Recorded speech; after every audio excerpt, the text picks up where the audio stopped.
Hello दोस्तों, Rama mathematics classes में आपका स्वागत है। आज देखेंगे हम इस वीडियो में बिहार एसएससी इंटर लेवल 2025 के लिए जीके और जीएस जो खान सर द्वारा निकाला गया आरबीडी बुक से, इसमें होगा प्रैक्टिस एक्ट 1।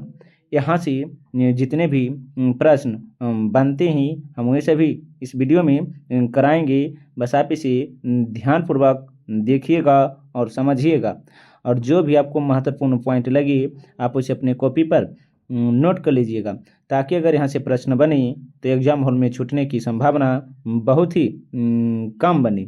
यह जो है पिछले 7 वर्षों में पूछा गया प्रश्न उसी पर आधारित हैं।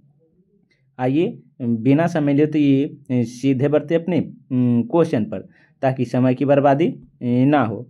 देखिएगा, जिसमें से है प्रश्न नंबर 1 क्या है। थोड़ा सा हम जूम कर देते हैं ताकि आपको प्रश्न अच्छा से दिख सके। अगर प्रश्न नहीं दिखा है तो कोई भी दिक्कत नहीं है, बस आप उसे ध्यानपूर्वक सुनते चलिएगा। यह जो है खान सर द्वारा आरबीडी बुक से निकाला गया है, जो बहुत ही अच्छा बुक है। देखिएगा, जिसमें से है प्रश्न नंबर 1 क्या है। तो देखिएगा, प्रश्न नंबर 1 जो है, सिंधु सभ्यता के निम्नलिखित स्थलों में से किस स्थल में गोदी होने का प्रमाण मिला है, अर्थात तो गोदी बाड़ा होने का प्रमाण मिला है। तो याद रखिएगा, यह जो इसका आंसर होगा ऑप्शन नंबर बी, लोथल से मिला है। कहाँ से? तो लोथल से मिला है। यहाँ पे से ध्यान से याद रखिएगा। अगर पूछेंगे कि लोथल का खोज कब हुआ है, तो याद रखिएगा लोथल का जो खोज हुआ है 1954 में हुआ था। 1954 में की गई थी। और लोथल को ही लोथल को ही मिनी हड़प्पा के नाम से जाना जाता है। अगर पूछ लिया जाए एग्जाम में कि मिनी हड़प्पा के नाम से कौन जाना जाता है, तो याद रखिएगा मिनी हड़प्पा के नाम से भी लोथल ही जाना जाता है। और लोथल जो है भोगवा नदी के किनारे कहाँ बसा है, तो भोगवा नदी के किनारे बसा है। आप लोग सब जानते ही होंगे। अगर लेकिन इसका पूछ देंगे कि खोजकर्ता कौन है, तो एस आर राव है। राव है। आप इसे ध्यान से याद रखिएगा। यह जो है गुजरात के अहमदाबाद जिले में पड़ते हैं। गुजरात के कहाँ पड़ता है, तो अहमदाबाद जिला में पड़ती हैं। आप लोथल से इतना पॉइंट याद रखिएगा। जो भी हम बता रहे हैं हम पूरा का डिस्कशन नहीं करेंगे, ताकि समय ज़्यादा लग जाएगा। क्वेश्चन नंबर 2 देखिएगा, उत्तरी बिहार का प्राचीन नाम क्या है। उत्तरी बिहार का प्राचीन नाम क्या है, तो वंजी है। क्या है, तो वंजी है। ऑप्शन नंबर ए होगा। क्वेश्चन नंबर देखिएगा 3। क्वेश्चन नंबर 3 जो है, निम्न में से कौन सा युग्म सही सुमेलित है। पूछा है कौन सा सही सुमेलित है। तो याद रखिएगा, यह जो है लॉर्ड डलहौजी जो है सती प्रथा का उन्मूलन किया था, ये गलत है। कार्नवालिस जो है अस्थायी बंदोबस्त लाया था, ये सही है। बेलेजली सहायक संधि से संबंधित है, ये भी सही है। विलियम बेंटिंग रेगुलेटरी एक्ट से संबंधित है, गलत है। ऑप्शन नंबर डी होगा। 2 और 3 सही है। 2 और 3 सही है। अगर पूछेंगे कि अस्थायी बंदोबस्त कानून कब आया है, तो याद रखिएगा यह जो आया है 22 मार्च, क्या बोले हैं, 22 मार्च 1793 का है। 1793 को लाया गया था। अगर इसी में पूछ दे कि लॉर्ड बेलेजली द्वारा जो है सहायक संधि भी लाया गया था। अगर पूछेंगे कि कब लाया गया था, तो 1798 से 1805 इन्हीं के बीच लाया गया था। लेकिन पूछेंगे लॉर्ड बेलेजली जो थे भारत के गवर्नर जनरल भी 1798 से 1805 तक ही रहे थे। क्वेश्चन नंबर देखिएगा 4। क्वेश्चन नंबर 4 क्या है, तो क्रिप्स मिशन का प्रस्ताव कब आया था। क्रिप्स मिशन का प्रस्ताव कब आया था, तो याद रखिएगा 30 मार्च 1942 को आया था। 30 मार्च 1942 को। क्वेश्चन नंबर देखिएगा 5, क्या है, तो दिल्ली समझौता किसे कहते हैं। दिल्ली समझौता किसे कहते हैं, तो याद रखिएगा गांधी इरविन समझौता को दिल्ली समझौता कहते हैं। ऑप्शन नंबर सी होगा। और दिल्ली समझौता जो हुआ था 1931 में हुआ था, 1931 में हुआ था। और इसी में द्वितीय गोलमेज सम्मेलन भी संपन्न हुआ था, 1931 में ही द्वितीय गोलमेज सम्मेलन संपन्न हुआ था। क्वेश्चन नंबर देखिएगा, क्वेश्चन नंबर जो है छठा, क्या तो वह कौन सा अंतिम वर्ष था, वह कौन सा अंतिम वर्ष था जब भारत में रेलवे बजट और केंद्रीय बजट अलग प्रस्तुत किया गया था, अलग प्रस्तुत किया गया था? तो 2016 में। ऑप्शन नंबर ए होगा, ऑप्शन नंबर ए होगा। आप इसे ध्यान से याद रखिएगा। क्वेश्चन नंबर 7 देखिएगा, क्या तो 1919 से 1920 के दौरान दरभंगा राज्य में किसान आंदोलन का नेता कौन था? किसान आंदोलन का नेता कौन था? तो स्वामी विद्यानंद था, स्वामी विद्यानंद था। ऑप्शन नंबर बी होगा, ऑप्शन नंबर बी होगा। आप इसे ध्यान से याद रखिएगा। क्वेश्चन नंबर देखिएगा 18, सॉरी क्वेश्चन नंबर 8, क्या है तो वास्को डी गामा ने समुद्री मार्ग की खोज की थी। वास्को डी गामा जो थे समुद्री मार्ग की खोज की थी तो भारत के, किसके? तो भारत के। कब? तो अगर पूछ लिया जाए कि वास्को डी गामा जो हैं भारत कब पहुंचा है तो 17 मई 1498 को, 1498 को। और निकला था कब? तो 1497 में निकला था, लेकिन 1498 में भारत पहुंचा था। 4 जहाज वहां से निकला, 4 जहाज लेकर वास्को डी गामा जो हैं पुर्तगाल से निकले थे। लगभग उसमें 170 व्यक्ति थे, उसमें 170 व्यक्ति थे, जिसमें से वास्को डी गामा ही केवल भारत पहुंच पाया था। आप इसे ध्यान रखिएगा। क्वेश्चन नंबर देखिएगा 9वां, क्वेश्चन नंबर 9वां जो है, इनमें से कौन सा घटना द्वितीय विश्व युद्ध का परिमाण नहीं है? कौन सा घटना जो है द्वितीय विश्व युद्ध का परिमाण नहीं है? तो राष्ट्रसंघ का निर्माण, राष्ट्रसंघ का निर्माण। ऑप्शन नंबर सी होगा। क्वेश्चन नंबर देखिएगा 10, क्या है तो पीपल्स वॉर ग्रुप संबंधित है, पीपल्स वॉर ग्रुप संबंधित है किससे? तो नक्सलवाद से संबंधित है, नक्सलवाद से संबंधित है। अगर पूछेंगे पीपल्स वॉर ऑफ ग्रुप की स्थापना कब हुआ है तो 22 अप्रैल, क्या बोले हैं? 22 अप्रैल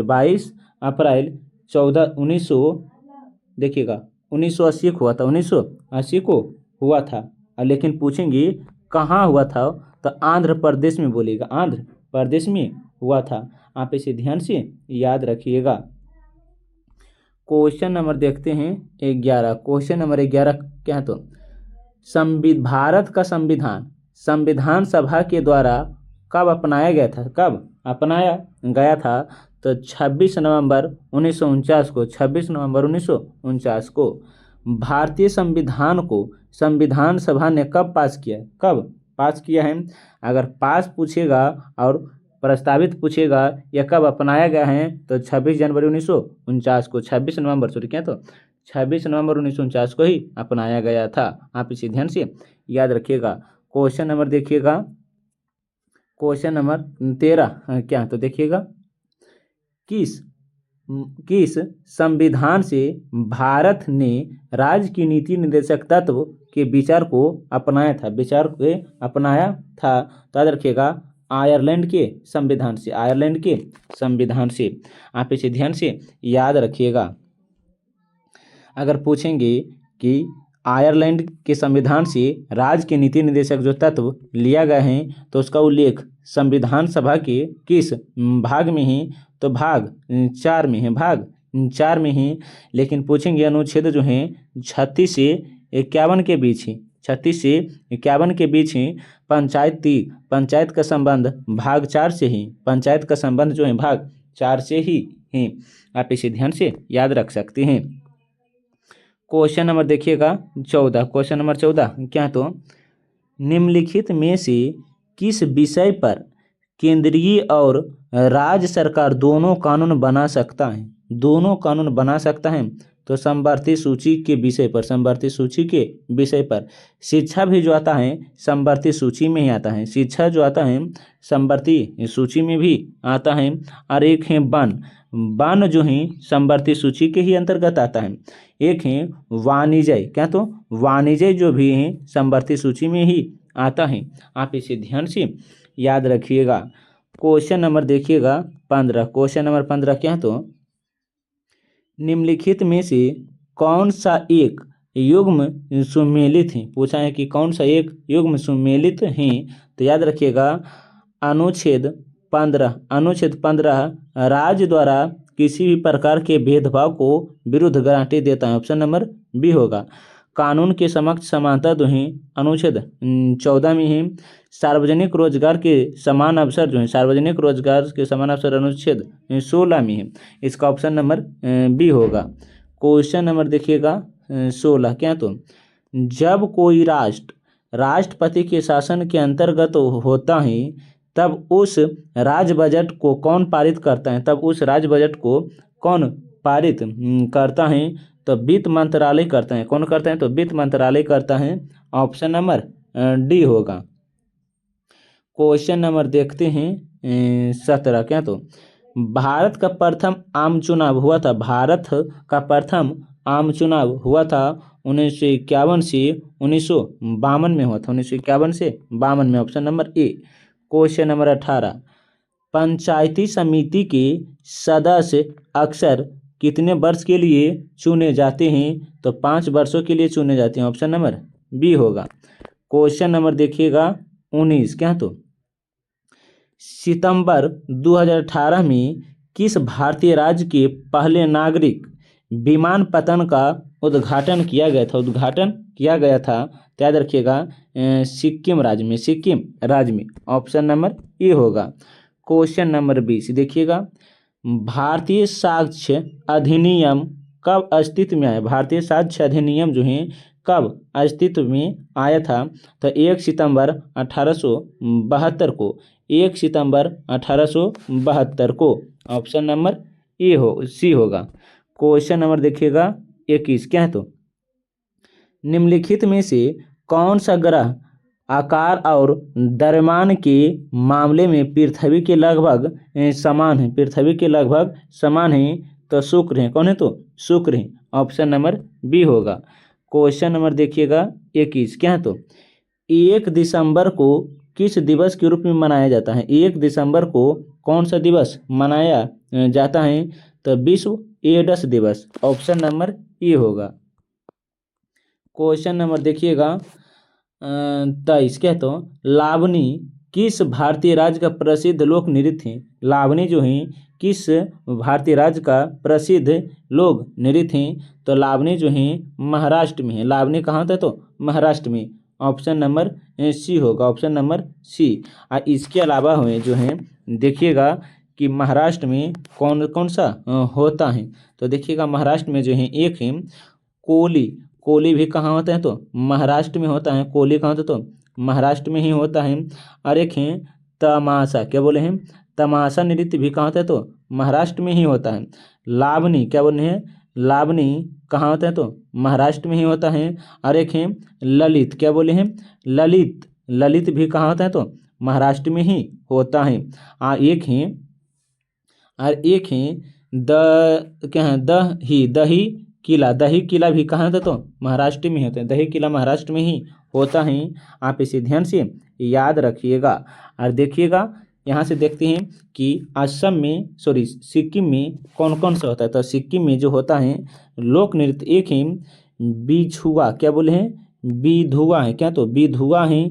और एक है बिहू, क्या है, बिहू, बिगू, रूबा, ये सभी कहाँ होता है, तो सिक्किम में। नटराज पूजा भी सिक्किम में होता है। नाग नृत्य भी सिक्किम में ही होता है। आप इसे ध्यान से याद रखिएगा। क्वेश्चन नंबर 24 देखिएगा क्या है तो निम्नलिखित में से किस प्रकार का कोयला उच्चतम गुणवत्ता का होता है। तो याद रखिएगा एंथ्रासाइड। ऑप्शन नंबर डी होगा। क्वेश्चन नंबर 25 देखिएगा। क्वेश्चन नंबर 25 क्या है, तो क्वेश्चन नंबर 25 देखिएगा विश्व का सबसे गहरा महासागर कौन है? विश्व का सबसे गहरा महासागर कौन है? आप बताइएगा कि हम इसमें सब जो हैं जीके और जीएस 85 प्रश्न करवाएंगे। आप बताइएगा कि 85 प्रश्न में से आप कितना प्रश्न का जवाब जानते हैं, उसका जवाब आप कमेंट में बताइएगा। क्या बोले हैं? विश्व का सबसे गहरा महासागर कौन है? तो प्रशांत महासागर। कौन है? तो प्रशांत महासागर है। ऑप्शन नंबर ए होगा। मेरियाना गर्त अगर पूछेंगे, मेरियाना गर्त कहाँ पड़ता है? तो देखिएगा 1 मिनट। क्या बोले हैं? मेरियाना गर्त। मेरियाना गर्त कहाँ पड़ता है? तो मेरियाना गर्त जो पड़ता है प्रशांत महासागर में ही पड़ता है। क्या है? Puerto Rico trench. Puerto Rico trench ये कहाँ पड़ता है? तो यह जो पड़ता है, क्या बोले हैं? प्यूर्टो, लिख देते हैं Puerto Rico, Puerto Rico trench. Trench कहाँ पड़ता है? तो अटलांटिक महासागर में पड़ता है। आप इसे ध्यान से याद रखिएगा। अब क्या तो मोलाई, क्या है? मोलाई होल। मोलाई होल कहाँ पड़ता है? तो मोलाई होल जो है आर्कटिक महासागर में पड़ता है। कहाँ? तो आर्कटिक महासागर में पड़ता है। और सुंडा गर्त कहाँ है? तो सुंडा गर्त याद रखिएगा। सुंडा गर्त, क्या बोले हैं? सुंडा गर्त कहाँ है? तो सुंडा गर्त जो है हिंद महासागर में। कहाँ? तो हिंद महासागर में है। देखिएगा क्वेश्चन नंबर आगे क्या तो देखिएगा, इसी में हम बता देते हैं कि कर्क रेखा मकर रेखा के, कर्क रेखा मकर रेखा के मध्य महासागर कहा जाता है। कर्क रेखा और मध्य रेखा के, क्या बोले हैं? कर्क रेखा और मकर रेखा के मध्य को क्या कहा जाता है? तो महासागर कहा जाता है। ये प्रश्न एक बार बीपीएससी में पूछा गया था कि कर्क रेखा और मकर रेखा के मध्य क्या कहते हैं? मध्य प्रशांत महासागर होते हैं। मध्य प्रशांत महासागर होते हैं। क्वेश्चन नंबर देखिएगा 26 क्या है? तो निम्न में से कौन सा एक भूराज है? कौन सा एक भूराज है? तो अपना बिहार है। अपना बिहार है। ऑप्शन नंबर डी होगा। Option number D. Question number देखिएगा 27। क्वेश्चन नंबर 27 क्या है? तो निम्नलिखित में से प्रायद्वीपीय भारत की सबसे बड़ी नदी कौन सी है? प्रायद्वीपीय भारत की सबसे बड़ी नदी कौन सी है? तो याद रखिएगा क्वेश्चन नंबर 27 का जो होगा ऑप्शन नंबर डी होगा, गोदावरी नदी। प्रायद्वीपीय भारत का कहने का मतलब है भारत के दक्षिण पूछा है। तो अगर पूछेंगे भारत का दक्षिण गंगा, भारत की दक्षिण गंगा के नाम से कौन जाना जाता है? तो गोदावरी है। कौन है? तो गोदावरी है। यहाँ पे इसे ध्यान से याद रखिएगा। गोदावरी को ही वृद्ध गंगा कहा जाता है। वृद्ध गंगा कहा जाता है। या वृद्ध गंगा किसे कहा जाता है? तो गोदावरी नदी को। दक्षिण का गंगा किसे कहा जाता है? दक्षिण गंगा गोदावरी नदी को ही कहा जाता है। गोदावरी नदी को ही कहा जाता है। अगर पूछ लिया जाए कि भारत में, क्या बोले हैं? पूछ लिया जाए कि भारत में दूसरी सबसे लंबी नदी कौन है? तो गोदावरी नदी ही। भारत में दूसरी सबसे लंबी नदी कौन है? तो गोदावरी नदी ही है। आप इसे ध्यान से याद रखिएगा। क्वेश्चन नंबर देखिएगा 28 क्या? तो किस बहुउद्देशीय नदी घाटी परियोजना का निर्माण महानदी पर हुआ था?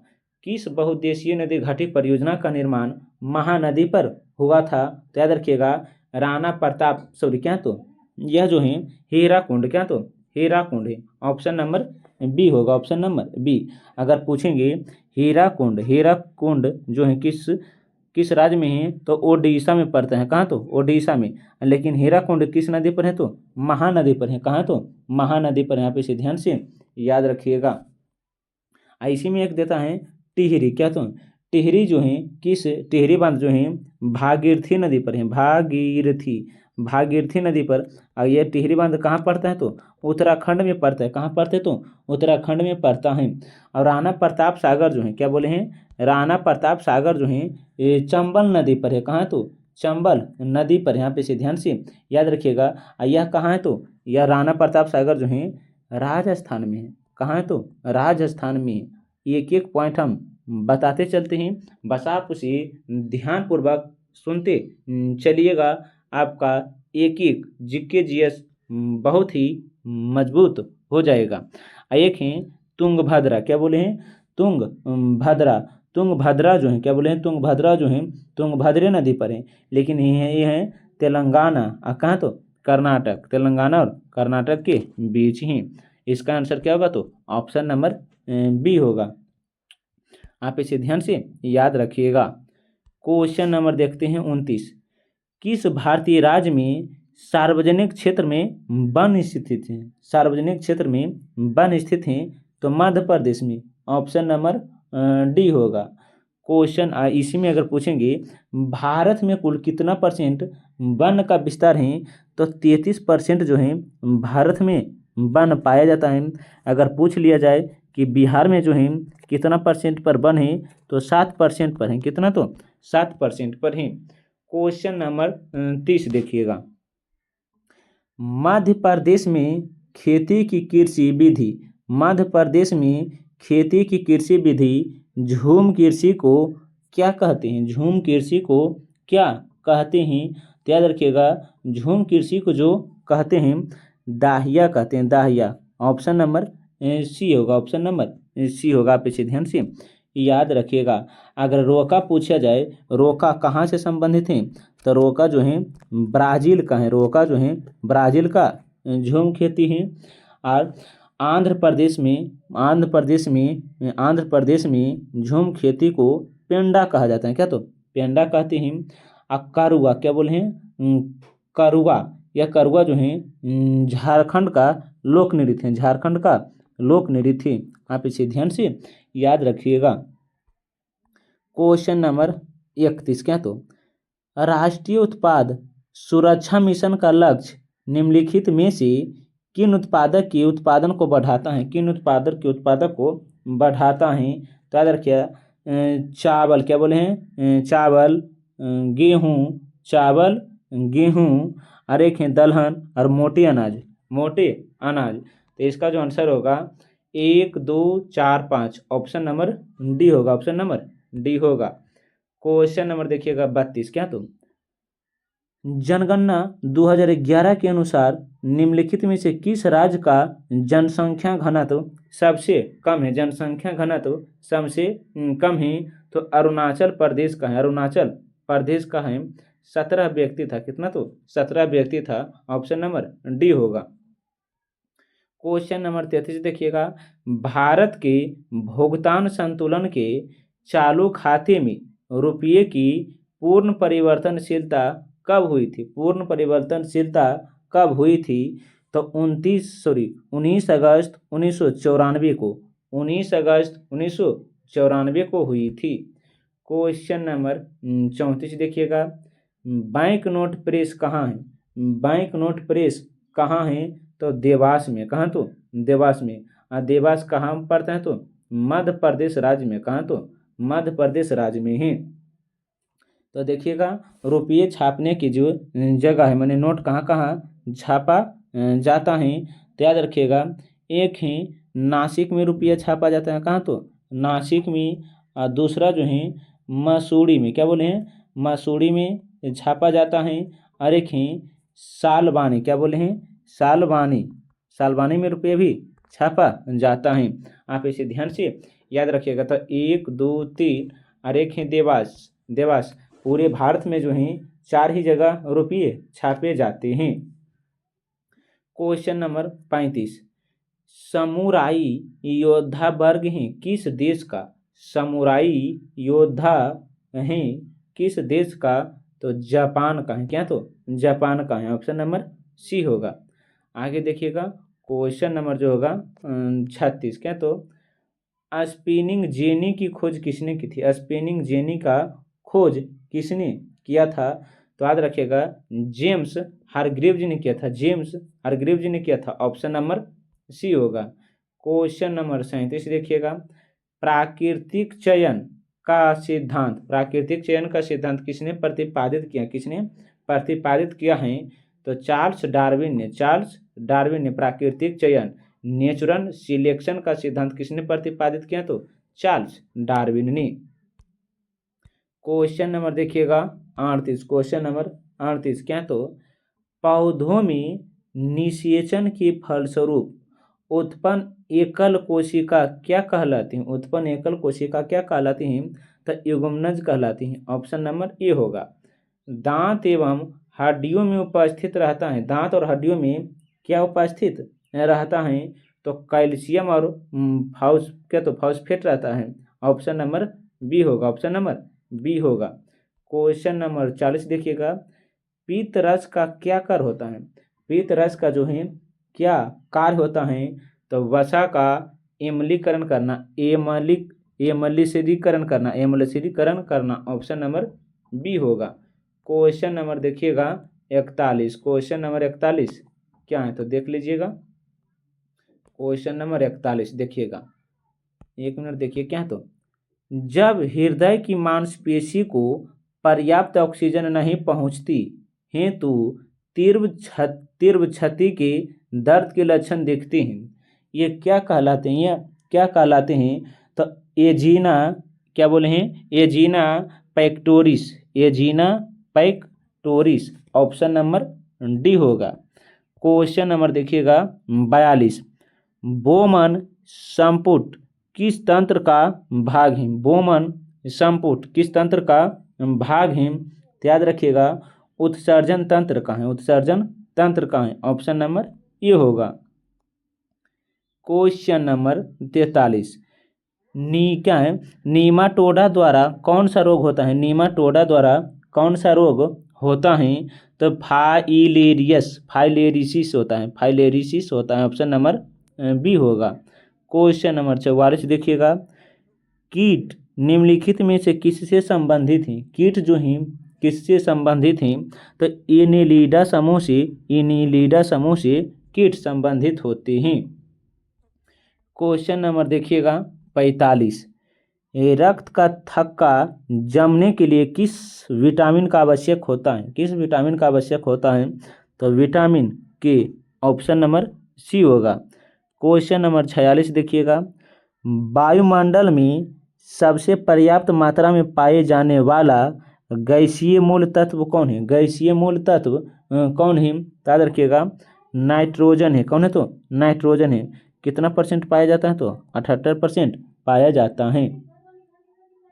क्वेश्चन नंबर देखिएगा, क्वेश्चन नंबर जो होगा 47, क्या, तो सन्यता गुणांक का विमीय सूत्र क्या है? सन्यता गुणांक का विमीय सूत्र क्या है? तो M1 L-1 T-1, option number A होगा, ऑप्शन नंबर ए होगा। क्वेश्चन नंबर देखिएगा 48, वैद्युत आवेग का असाई मात्रक क्या होता है? वैद्युत आवेग का असाई मात्रक कूलम्ब होता है, ऑप्शन नंबर ए होगा। क्वेश्चन नंबर 49, अश्व यदि एक रात चलना प्रारंभ कर देते हैं तो अश्वरोही के पीछे की तरफ गिरने की आशंका किस कारण से होता है? तब विराम जोड़त्व के कारण, ऑप्शन नंबर सी होगा। क्वेश्चन नंबर 50, कोई ऊर्जा जो भंडारित है क्या कहलाती है? कोई ऊर्जा जो भंडारित है क्या कहलाती हैं? तो याद रखिएगा वह जो है, कोई ऊर्जा जो भंडारित रहता है वह विभव ऊर्जा कहलाता है। क्या? तो विभव ऊर्जा कहलाता है। जो ऊर्जा भंडारित होता है उसे हम विभव ऊर्जा कहते हैं, ऑप्शन नंबर ए होगा। क्वेश्चन नंबर 51, भूकंप किस कारण से आते हैं? भूकंप जो हैं किस कारण से आते हैं? तो विवर्तनिकता के कारण, ऑप्शन नंबर ए होगा। क्वेश्चन नंबर 52 देखिएगा, सोनार में तरंग प्रयुक्त होते हैं, सोनार में तरंग प्रयुक्त होते हैं तो पराध्वनि में, ऑप्शन नंबर ए होगा। क्वेश्चन नंबर देखिएगा 53, 1 किलोग्राम के पदार्थ के तापमान को डिग्री सेंटीग्रेड बढ़ने के लिए आवश्यक ऊष्मा की मात्रा को हम क्या कहते हैं? हम क्या कहते हैं? तो याद रखिएगा इसे हम जो कहते हैं विशिष्ट ऊष्मा धारिता कहते हैं, विशिष्ट ऊष्मा धारिता कहते हैं, ऑप्शन नंबर बी होगा। क्वेश्चन नंबर 54 देखिएगा, किस कारण से आकाश का रंग नीला दिखाई देता है? किस कारण से आकाश का रंग जो है हमें नीला दिखाई देता है? तो प्रकाश के प्रकीर्णन के कारण, ऑप्शन नंबर सी होगा। क्वेश्चन नंबर 55 देखिएगा, तारों को जोड़ने की प्रक्रिया क्या कहलाते हैं? तारों को जोड़ने की प्रक्रिया को हम क्या कहते हैं? तो श्रृंखला बंधन कहते हैं। श्रृंखला बंधन कहते हैं जो हम तार जोड़ते हैं। क्वेश्चन नंबर 56 देखिएगा। लोहे की तीली में से भरी लोहे की तीली से भरी हुई एक नाव तालाब के पानी में तैरती रहती है। जब लोहे की तील को काट दिया जाए तब वह पानी का स्तर होगा, तब वह पानी का स्तर घट जाएगा। क्या? तो घट जाएगा। ऑप्शन नंबर बी होगा। क्वेश्चन नंबर देखिएगा 57। क्वेश्चन नंबर 57 क्या है?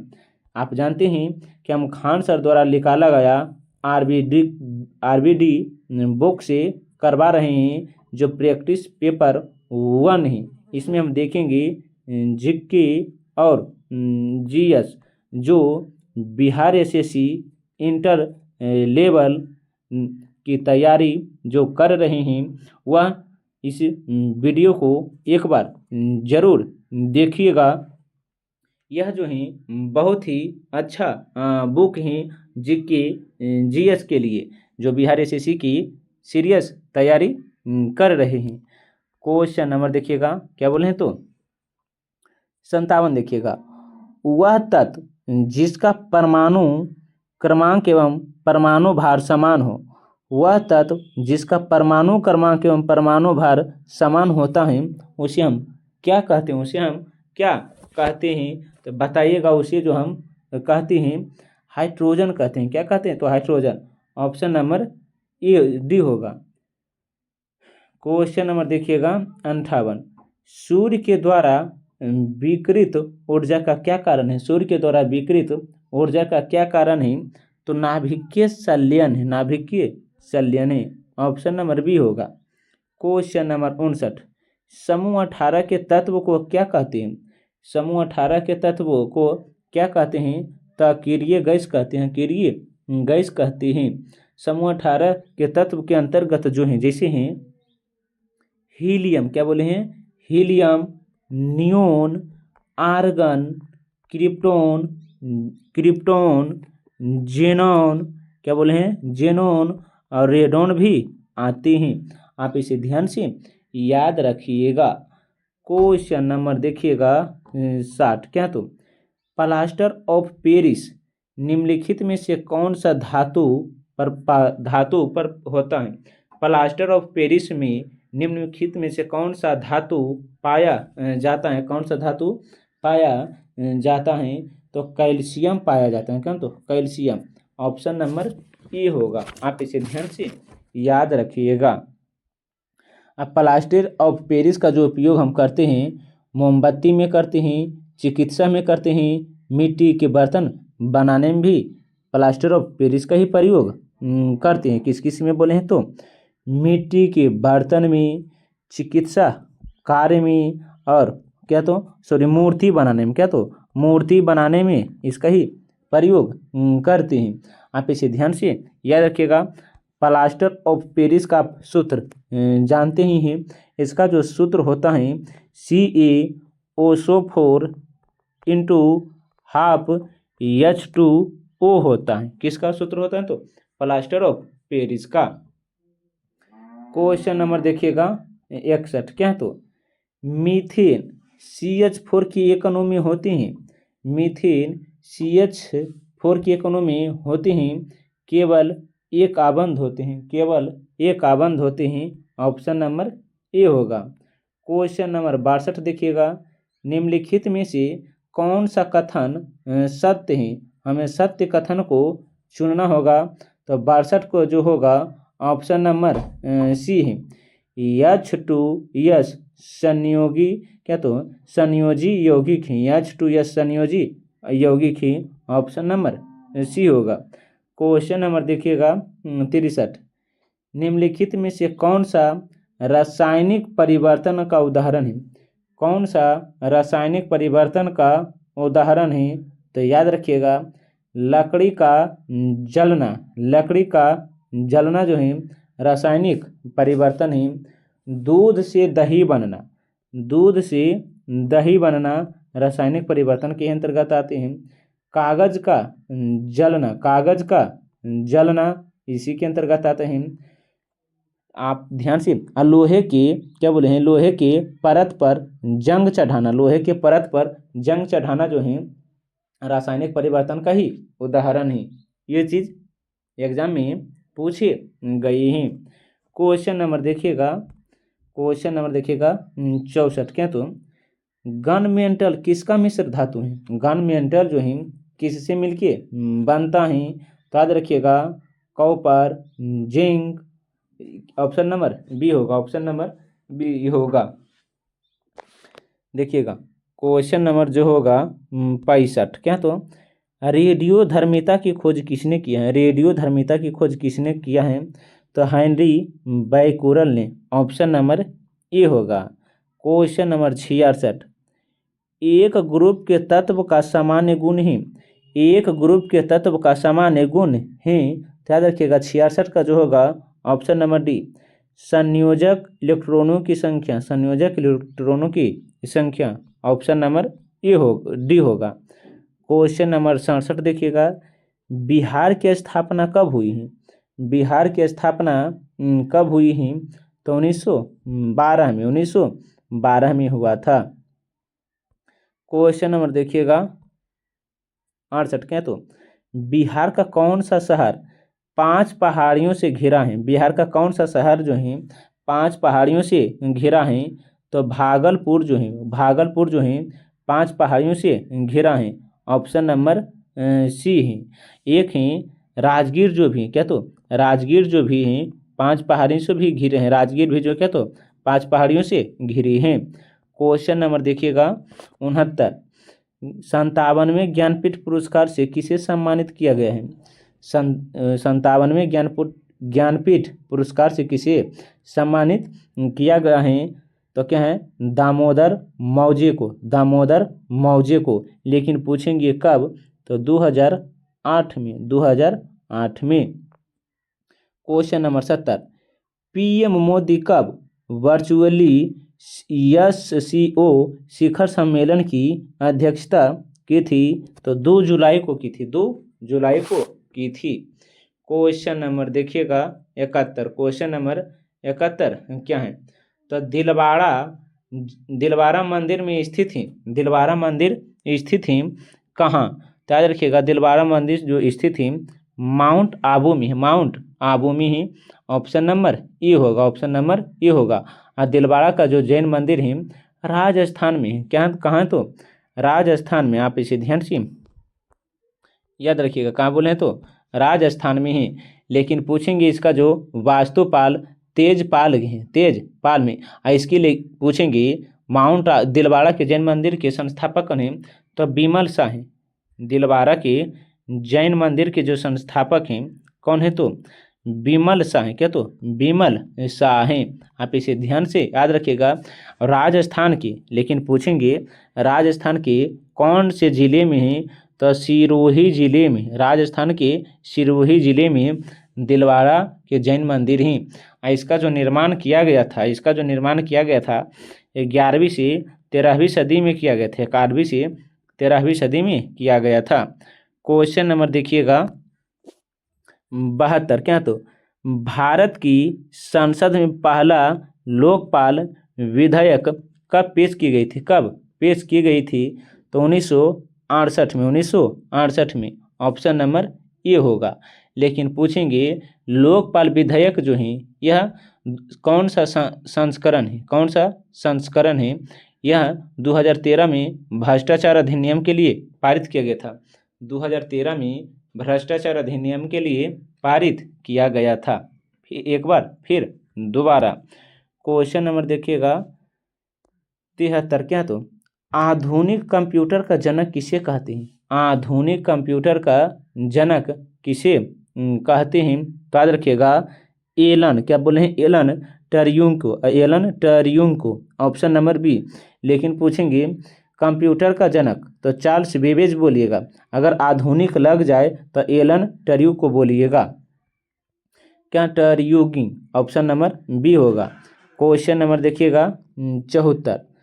अक्टूबर 2020 तक प्राप्त जानकारी के अनुसार भारत में सार्वजनिक क्षेत्र में बैंकों की संख्या कितनी थी? सार्वजनिक क्षेत्र में बैंकों की संख्या कितनी थी? तो 12 थी। कितना थी? 12 थी। ऑप्शन नंबर सी होगा। क्वेश्चन नंबर 75 देखिएगा। नमक पर ब्रिटिश एकाधिकार के विरुद्ध करने के लिए गांधी जी ने किस वर्ष समुद्र तक दांडी मार्च शुरू की थी? तो याद रखिएगा 1930 तक। ऑप्शन नंबर सी होगा। Question number 76। निम्नलिखित में से कौन सी भारत की सबसे बड़ी तेल कंपनी है? भारत की सबसे बड़ी तेल कंपनी कौन सी है? तो Indian Oil Corporation Limited. Option number B होगा। Question number 77। भारत में प्रथम परमाणु बम का परीक्षण किस वर्ष किया गया था? किस वर्ष किया गया था? तो याद रखिएगा है जो किया गया था 1974 में। यह जो है प्रथम परमाणु परीक्षण किया गया था। लेकिन पूछेंगे दूसरा परमाणु परीक्षण कब किया गया था? तो 1998 में। 1998 में। आप इसे ध्यान से याद रखेंगे। क्वेश्चन नंबर देखिएगा 78। भारत में राष्ट्रीय आय की गणना किसके द्वारा होता है? भारत में राष्ट्रीय आय की गणना किनके द्वारा होता है? तो केंद्रीय सांख्यिकी संगठन के द्वारा। ऑप्शन नंबर सी होगा। ऑप्शन नंबर सी होगा। इसकी जो स्थापना हुआ था, केंद्रीय सांख्यिकी संगठन की स्थापना जो हुआ था 2 मई, कब हो? तो 2 मई 1951 को हुआ था। 2 मई 1951 को। इसका जो मुख्यालय पड़ता है दिल्ली में ही। इसका मुख्यालय कहाँ है? तो दिल्ली में ही। ध्यान से याद रखिएगा। क्वेश्चन नंबर देखिएगा 79। क्वेश्चन नंबर 79 क्या है? तो जलियांवाला बाग नरसंहार कब हुआ था? मैंने जलियांवाला बाग हत्याकांड कब हुआ था? तो 13 अप्रैल 1919 को। 13 अप्रैल 1919 को। ऑप्शन नंबर सी होगा। क्वेश्चन नंबर 80 देखिएगा। भारत में खिलाफत आंदोलन के बारे में कौन सही है? भारत में खिलाफत आंदोलन के बारे में कौन सही है? तो यह तुर्क के सुल्तान के समर्थन में एक आंदोलन था। ऑप्शन नंबर सी सही है। ऑप्शन नंबर सी सही है। आप इसे ध्यान। लेकिन पूछेंगे खिलाफत आंदोलन पूरे भारत में कब समाप्त हुआ? तो 1924 में खिलाफत आंदोलन की समाप्ति हुआ था। क्वेश्चन नंबर देखिएगा 81। भारत में महाभियोग की प्रक्रिया द्वारा उनके पद से नहीं हटाया जाता है। महाभियोग की प्रक्रिया द्वारा किनको नहीं हटाया जा सकता है? तो प्रधानमंत्री को महाभियोग की प्रक्रिया के द्वारा नहीं हटाया जा सकता है। आप इसे ध्यान से याद रखिएगा। अगर पूछेंगे महाभियोग की जो चर्चा है, महाभियोग की चर्चा किस किस अनुच्छेद में है? तो 61 में ही, 124 की क्लॉज 4 में ही, 217 में ही और 218 में भी हैं। आप इसे ध्यान से याद रख सकते हैं। क्वेश्चन नंबर 82 देखिएगा। दीफू दर्रा कहाँ अवस्थित है? दीफू दर्रा कहाँ अवस्थित है? तो दीफू दर्रा जो पड़ता है अरुणाचल प्रदेश में। अरुणाचल प्रदेश से अरुणाचल हिमालय, क्या तो अरुणाचल हिमालय है। यह पूर्वी भाग में है। दीफू दर्रा जो है पूर्वी भाग में कहाँ पड़ता है? तो पूर्वी भाग में ही। भारत और म्यांमार के बीच है। भारत और म्यांमार के बीच है। क्वेश्चन नंबर देखिएगा 83। क्वेश्चन नंबर 83 क्या है? तो भारत में क्या 83 देखिएगा। भारत का कौन सा शहर ट्रेडाइड ऑफ एशिया और ऑटोमोबाइल कैपिटल के नाम से प्रसिद्ध है? के नाम से प्रसिद्ध है? तो चेन्नई जो है ऑटोमोबाइल कैपिटल के नाम से प्रसिद्ध है। ऑप्शन नंबर ए होगा। क्वेश्चन नंबर देखिएगा 84 क्या है? तो यंग बंगाल आंदोलन किसने शुरू किया था? यंग बंगाल आंदोलन जो है किसने शुरू किया था? तो हेनरी विवियन डिजरोयो ने। हेनरी विवियन डिजरोयो ने। ऑप्शन नंबर सी होगा। लेकिन पूछेंगे कब? तो 1828 में ही शुरू किया था। 1828 में ही शुरू किया था। आप इसे ध्यान से याद रखिएगा। लेकिन पूछेंगे कहाँ? तो बंगाल में शुरू किया था। कहाँ? तो बंगाल में। ऑप्शन नंबर सी होगा। क्वेश्चन नंबर देखिएगा 85। चार मीनार किस शहर में है? चार मीनार जो है किस शहर में है? तो हैदराबाद में है। चार मीनार कहाँ है? तो हैदराबाद में, जो तेलंगाना की राजधानी है, तेलंगाना की राजधानी है। आप इसे ध्यान से याद रखिएगा। लेकिन पूछेंगे चार मीनार की स्थापना कब हुआ है? तो 1591 में चार मीनार की स्थापना की गई थी। आप इसे ध्यान से याद रखिएगा। देखिएगा, हम इस वीडियो में प्रश्न 1 से 85 तक करवाए हैं। आप बताइएगा कि 85 प्रश्न में से आप कितने प्रश्न का जवाब जानते थी। उसका जवाब कमेंट में बताइएगा। अगर वीडियो और कंटेंट अच्छा लगता है तो वीडियो को लाइक, सब्सक्राइब, कमेंट और साथ साथ अपने दोस्तों के साथ भी शेयर कीजिएगा, ताकि इस वीडियो से दूसरों को भी लाभ हो सके। हम मिलते हैं एक नए वीडियो के साथ। तब तक के लिए जय हिंद, जय भारत।